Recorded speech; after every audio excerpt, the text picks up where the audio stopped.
Hello everyone, Banathrall here, and welcome to another PVM Mastery. Now this time we're going to be going over dragons as a whole.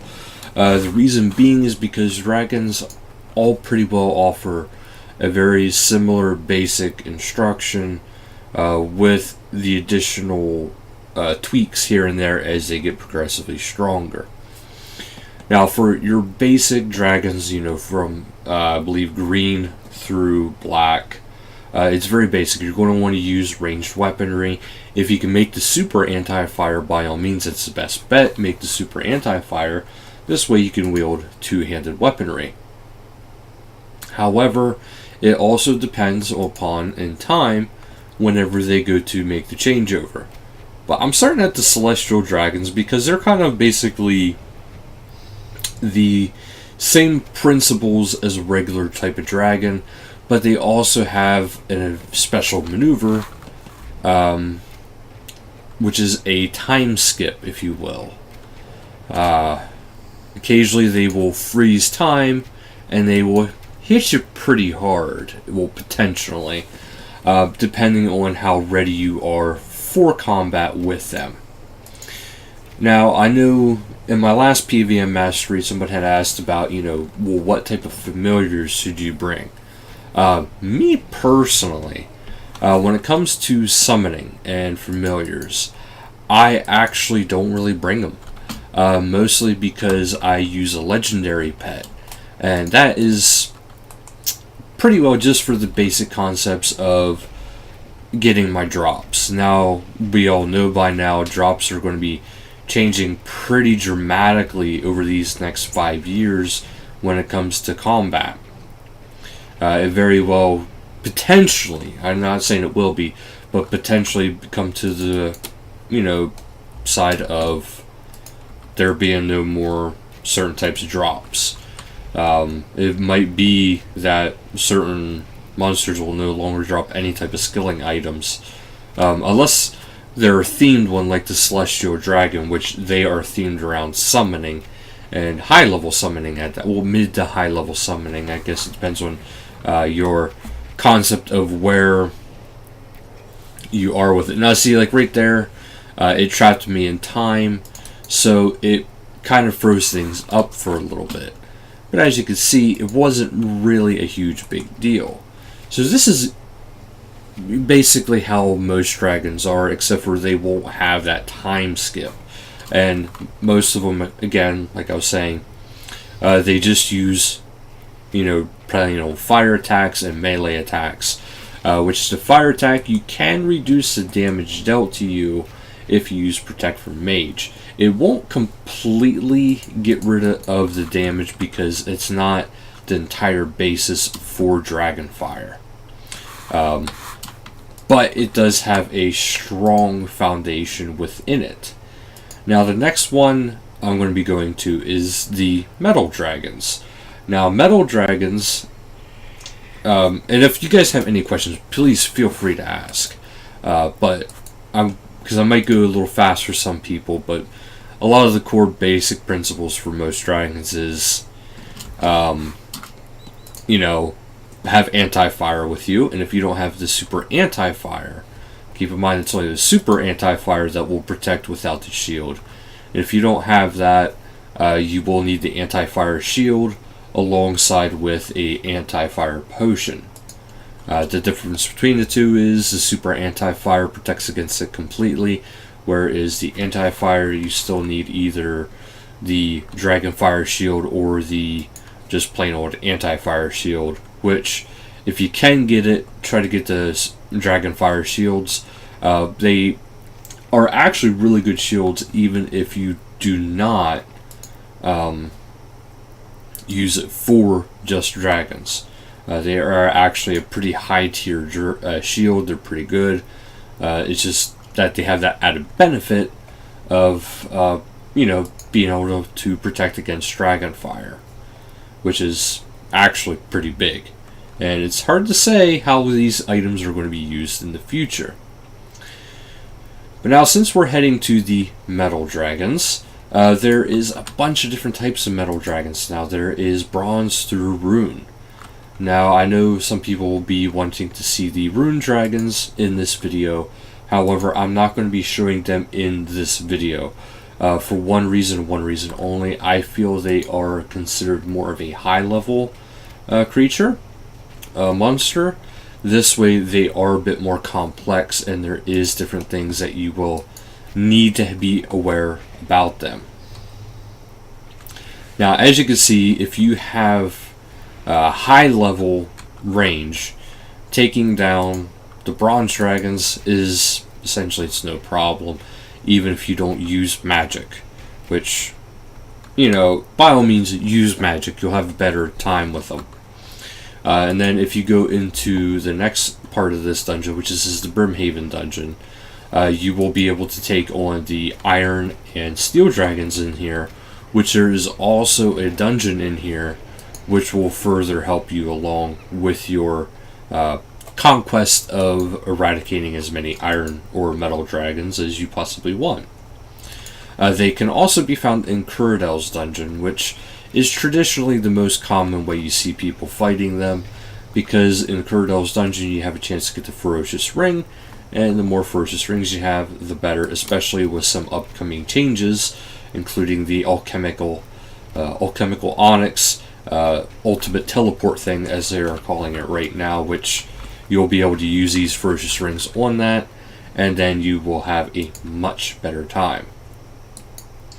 But as you can see, this isn't too bad to fight even them. Now, I am a higher level, so it is going to be potentially a bit different for me than it might be for you. So do keep that in mind.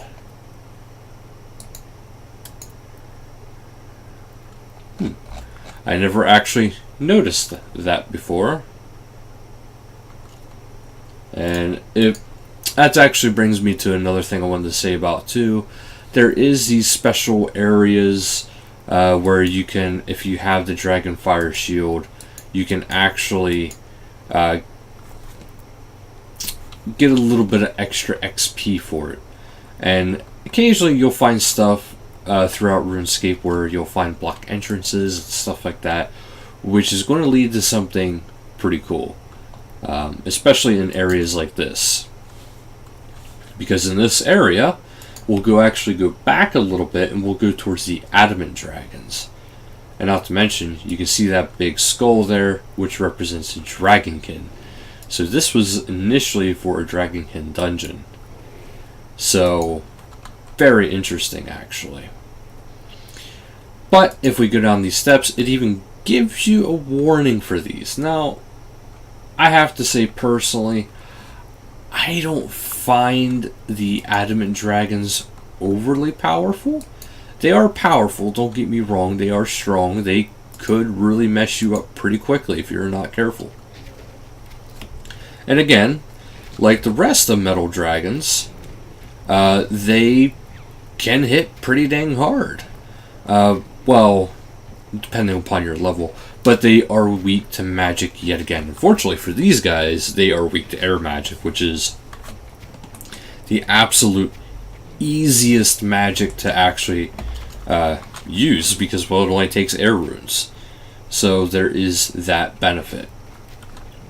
But as you can see, if you're not properly geared, this could be potentially more of a pain.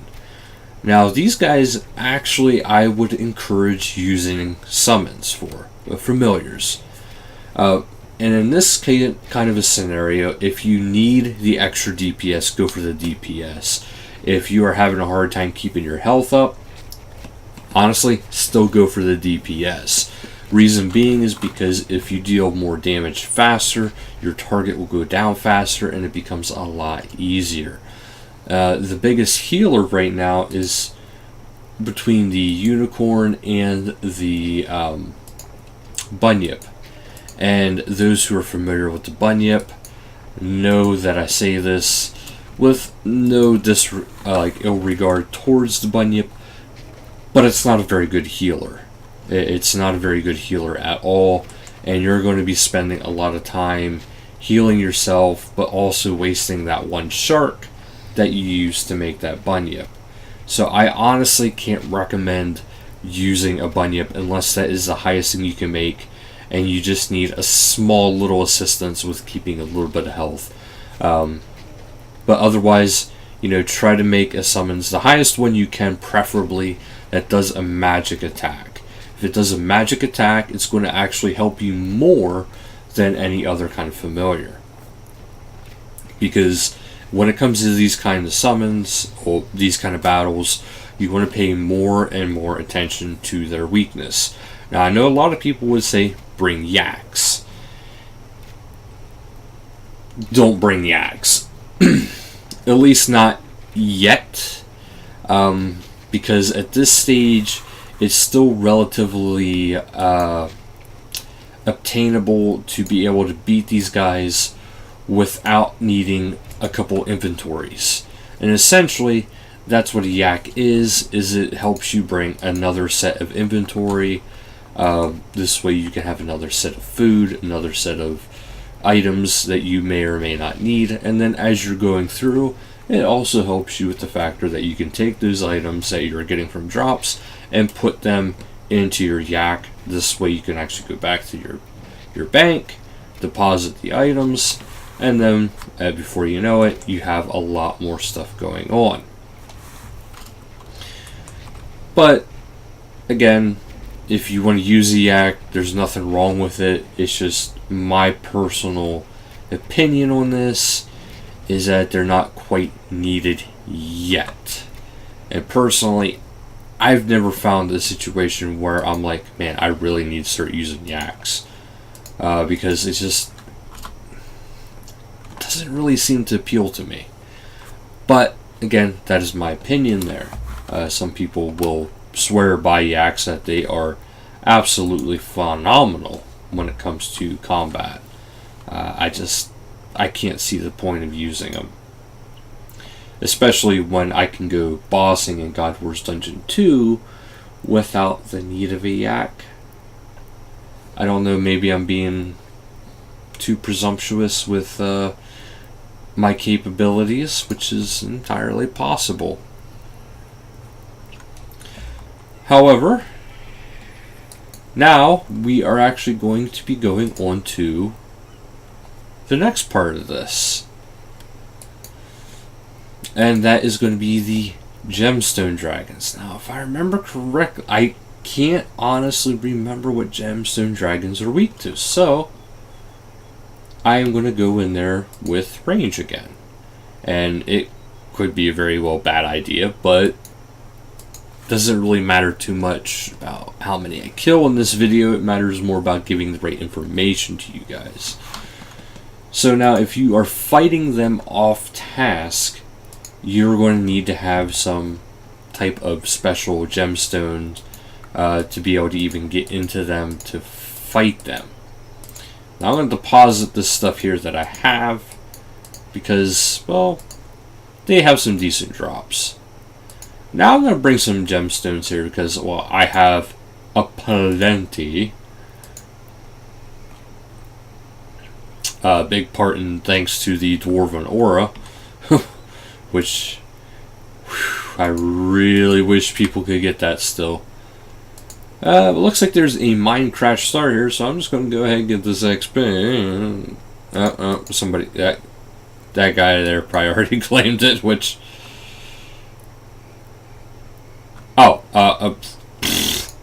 I'm going for the wrong thing.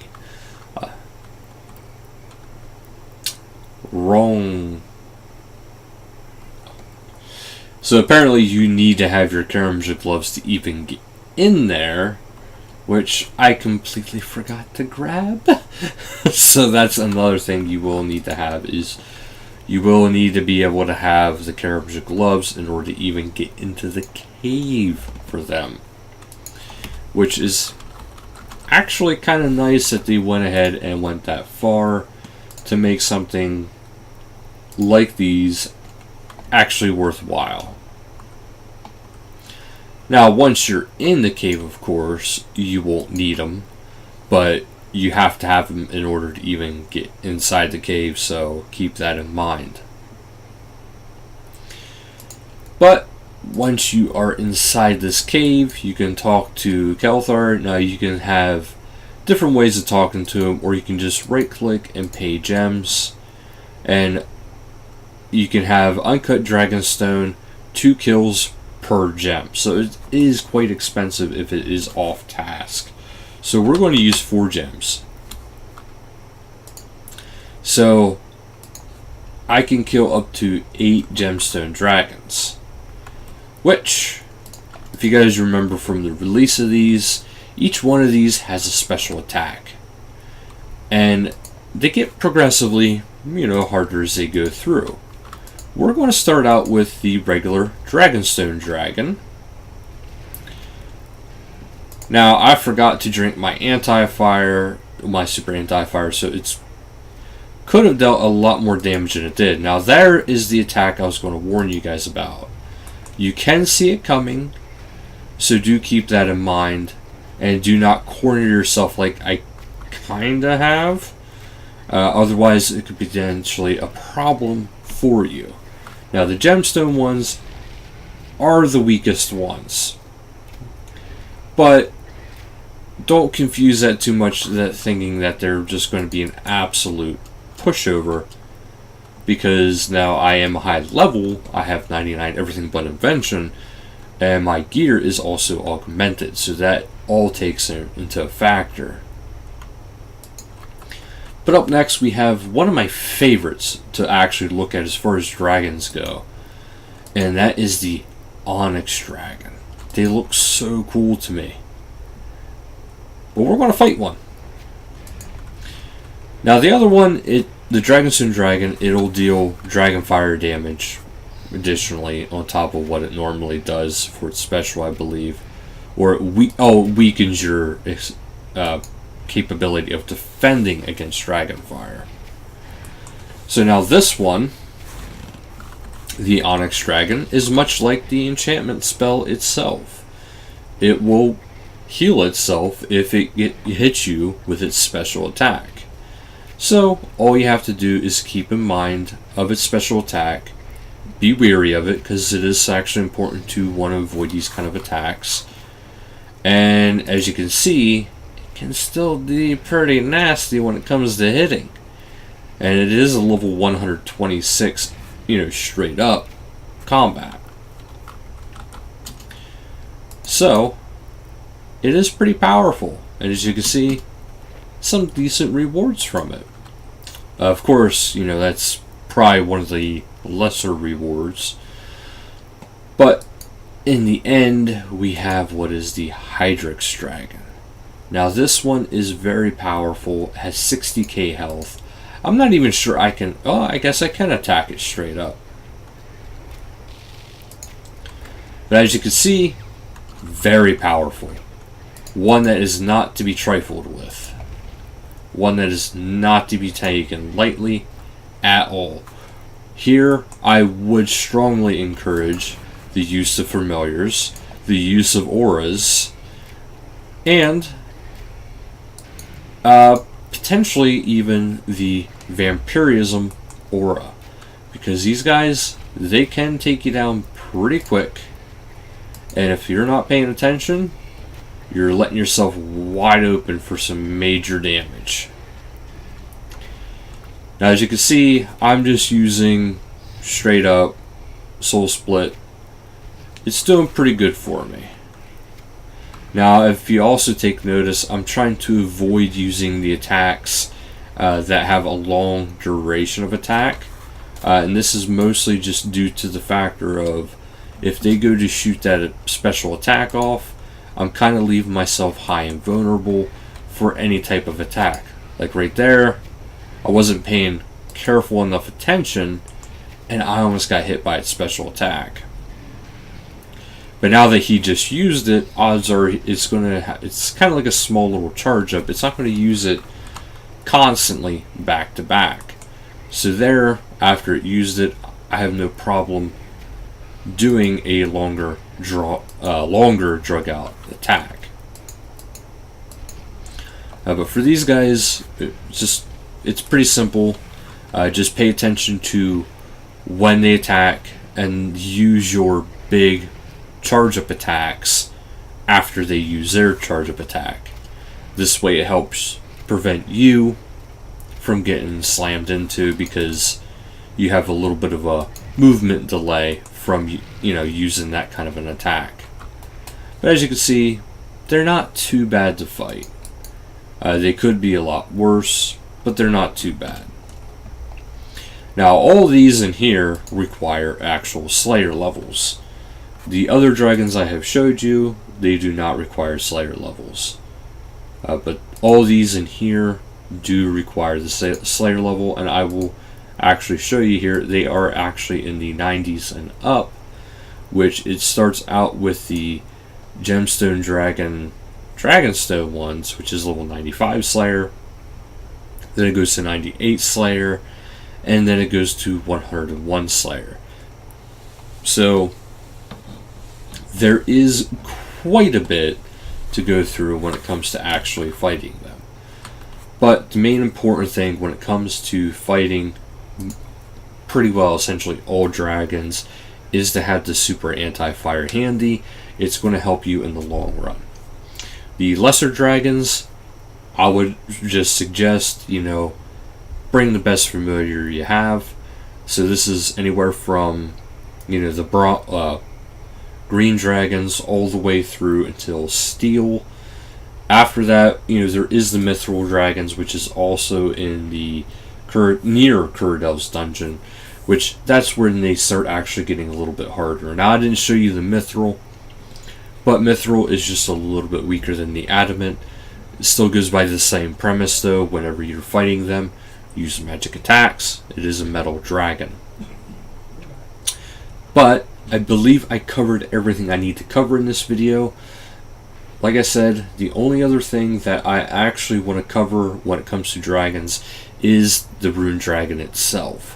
And the reason why it's not being covered in this video is because they are a bit more complex. So, and they are a lot harder hitting. The rest of them, they kind of all have very similar and basic functions, except for these guys. These gemstone dragons were kind of the main huzzah of the video. But I hope you guys enjoyed this video. I hope this video helps you out. Just remember the simple tips. So thank you guys so much for watching, and until next time, later guys.